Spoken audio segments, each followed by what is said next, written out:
back. Give some love right now to Ben Kimberlin. Give him a hand. Thank you for that stirring introduction. My name is Ben Kimberlin. I am married. I'm really excited because I just found out my wife is pregnant. Yeah, right. We're pretty excited because we're gonna have an abortion, right? We even got a whole new set of coat hangers, right? Right? See, people tell me not to make that joke because it's fucked up and karma's gonna get me, but karmically that means I'm not gonna have any children, which I'm okay with. Because honestly, my feeling on children is there are enough fucked up people in the world I don't need to be making anymore. All joking aside, my wife is really cool. One of the things that is coolest about her is she takes me to strip clubs. We go to strip clubs as a couple. And I tell people that and they're blown away. They're like, oh my God, your wife takes you to strip clubs? Yeah. And then 80% of the time I get the dumbest question. Well, are you like bringing home strippers to bang? No, that's a prostitute. That's a very different profession, right? Speaking of hookers, I was visiting my dad one time, and no, this joke is not going there. But I'm visiting my dad one time, and it's me and him and my stepmom in the car, and she, during the conversation, goes, honey, I've never seen a hooker before. And my dad goes, yeah, you have, you just don't realize it. She goes, well, could you point some out to me? He goes, sure. So he gets off the freeway, we're driving through the bad part of Sacramento, he's pointing them out. There's one, there's one, there's one. She goes, oh my God, they're all so gross. How do they get work? And he goes, well, they keep the back of their hair parted real nice. Because they're giving blowjobs, because they're hookers. That's what they do. Right? All right, scratch that one from the list. That one didn't work. Right, well, we stopped at a light and I pointed a girl out to my stepmom, and she goes, oh, she doesn't look that bad. And my dad goes, that's because she's a cop.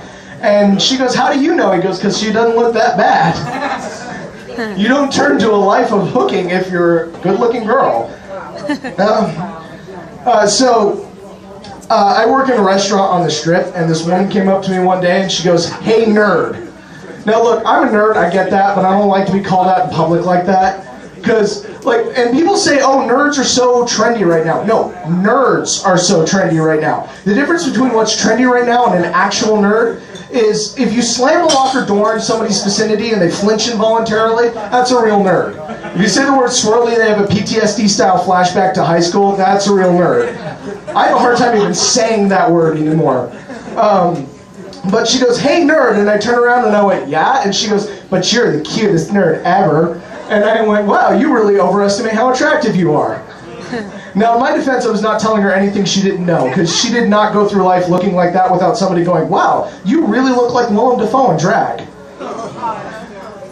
She was bad looking too. She's like, well, I was just going to ask you for a light. And I'm like, well, you can't smoke here. I would tell her to stop smoking, but clearly the damage has been done. Of course, I really can't say much because she's ugly, but I'm fat. I'm not struggling to breathe fat, but I am struggling to get up a flight of stairs fat. My New Year's resolution this year was to lose enough weight that when I brushed my teeth, my belly didn't jiggle.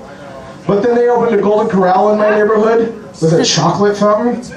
Good news is I can still keep my resolution, I just have to stop brushing my teeth. I'm getting older, and you know, I hate that phrase, I'm getting older. Yes, I'm getting older. Everybody's fucking getting older, and we're not getting younger. It's a stupid phrase, I'm getting older. But, I'm starting to notice shit now. I'll be 29 next month, and, I'm starting to find more gray hairs. I would be more worried about it if they were all on my head. Right? They don't tell you that shit when you're in school, right? When you're 5th grade, and they separate the boys and girls and tell the boys, oh, you're going to start to have feelings about girls and grow hair in funny places. They don't tell you that all of that hair turns gray, right? And the way that I discovered it was fucked up, because I'm sitting at the computer, I've got my favorite porn window open, I'm about to have some me time, right? And I unzip my pants, holy shit, right? I ran into the bathroom like my balls were on fire. I was like, oh my God! They don't make just for men for that, right? I had to use the stuff they make for the beard. I don't think it's fair that men need women, but women don't really need men. Women are vital to our existence and our identity as men. But I know a lot of women that would rather be left to their own mechanical devices. And there's no more bigger example of this than strip clubs, right? You go to a gentleman's club, and All the girl has to do is show up and be naked. She doesn't have to be particularly talented or good at dancing or in a lot of cases even very attractive. She just has to be naked. Women's strip clubs though, like, my wife went to one of these shows, right, and she came back and described it to me. I thought she went to a cirque show. There was a fire breather and a guy juggling and a fat guy and a midget. It was apparently amazing, right? But they don't have that for guys. Although I would pay to see like a female stripper juggling on stage. That shit would be hilarious. I was in a strip club fairly recently, and me and my wife were watching a girl dance on stage, and this one guy didn't feel like he was getting enough attention from the stripper, so he reached up and took his dollar back. Right? Yeah, no, my face looked exactly like yours does right now, sir. I was blown away. I couldn't believe the cojones on this guy. And so she saw him do this, and the stage was raised just a little bit, and we're all sitting in chairs. She comes over and kicks him in the chest.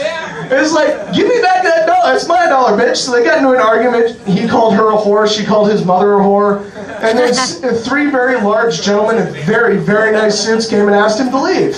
And when he refused, they hurled him out like a sack of potatoes. I don't know if you've ever seen flood victims like trying to build a wall to stop the water, but that's exactly what it looked like. One guy tossed him to another guy, who tossed him to another guy, who tossed his ass out of the club. It was awesome. Best dollar I ever spent. Anyway, Kim and Kanye West had a baby recently. Don't worry, I'm not going to make fun of the name because every fucking comedian's already done that. But that baby's birth actually terrifies me, and I'll tell you why. Nobody's really paying attention to this, but like a year before Snooki had her kid, a little boy named Lorenzo. Ladies and gentlemen, we are in the end of days. These are the last times.